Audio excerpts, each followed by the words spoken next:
Oke baik, Bismillahirrahmanirrahim. Assalamualaikum warahmatullahi wabarakatuh. Perkenalkan, nama saya Nuralan Setiawan. Saya dari kelas 7C. Di sini saya akan menjelaskan sedikit mengenai manajemen proyek sistem informasi. Manajemen proyek sistem informasi itu sendiri adalah suatu rangkaian pekerjaan yang diadakan dalam selang waktu tertentu dan mempunyai tujuan khusus. Yang membedakan proyek dengan pekerjaan lain adalah sifatnya yang khusus dan tidak bersifat rutin pengadaannya, sehingga pengelolaannya pun memerlukan ekstra lebih banyak. Semua proyek selalu mengandung risiko relatif besar berkaitan dengan manajemen yang diterapkan untuk proyek itu. Proyek yang dikerjakan dengan manajemen asal-asalan maka bisa berakibat buruk. Tidak hanya materi, waktu, dan tenaga, tetapi juga kredibilitas, hubungan baik, dan lain-lain.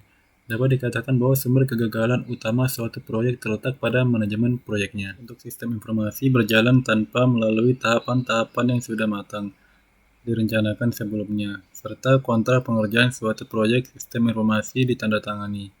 Umumnya perencanaan hanya dilakukan terhadap bentuk modul softwarenya saja.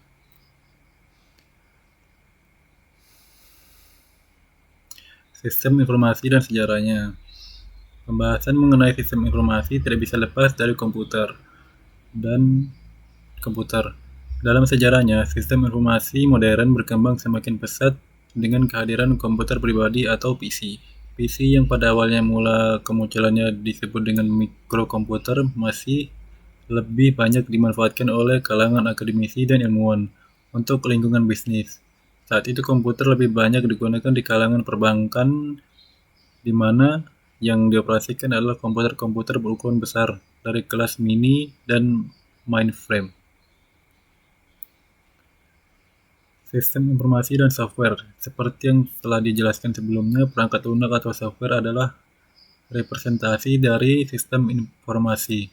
Software dibuat untuk mempermudah penggunaannya dalam mencatat aktivitas yang terjadi dalam perusahaan seperti misalnya transaksi pembelian dan penjualan.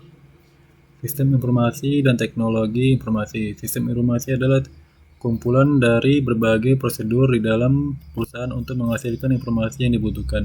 Sedangkan teknologi informasi, baik software maupun hardware, adalah alat bantu untuk mencapai tujuan tersebut. Dengan teknologi informasi, maka sistem informasi dapat dibuat sesuai kriteria yang diinginkan oleh penggunanya. Sistem informasi dengan perencanaan tanpa perencanaan. Pembangunan suatu sistem informasi tidak bisa dilakukan tanpa perencanaan, ibarat membangun rumah. Tentu harus dibuat dulu perencanaan mengenai pengembangan ruang, ukuran, material, dan sebagainya. Demikian juga sistem informasi. Jika dipaksakan juga, maka sistem yang dibuat itu tidak akan stabil dan sulit untuk dipelihara.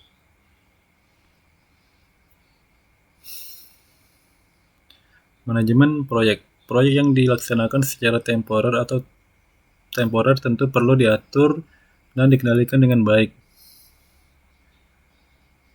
Untuk melakukan pengaturan dan pengendalian perlu kaidah-kaidah yang menjadi pedoman untuk pelaksanaannya. Siklus pengembangan software SDLC atau Software Development Life Cycle. Ada banyak teori mengenai SDLC, tetapi yang menjadi klasik adalah teori yang dapat ditemukan dalam buku Software Engineering, yang menggambarkan proses pengembangan software sebagai mengikuti skema air terjun atau yang disebut dengan waterfall model. Menurut teori ini, siklus pengembangan software adalah sebagai berikut: requirements, design, implementation, QA, maintenance. Pemrograman. Salah satu bagian penting dari SDLC adalah pemrograman. Suatu sistem informasi berbasis software tentu tidak lepas dari tugas yang satu ini. Bahkan dalam bentuk proyek pengembangan sistem informasi, program bisa menyita paling banyak sumber daya. Ada banyak bahasa pemrograman dan berbagai alat bantunya. Dalam awal pengembangannya, bahasa pemrograman ada yang berupa interpreter yang saat dijalankan harus dari dalam lingkungan pemrogramannya.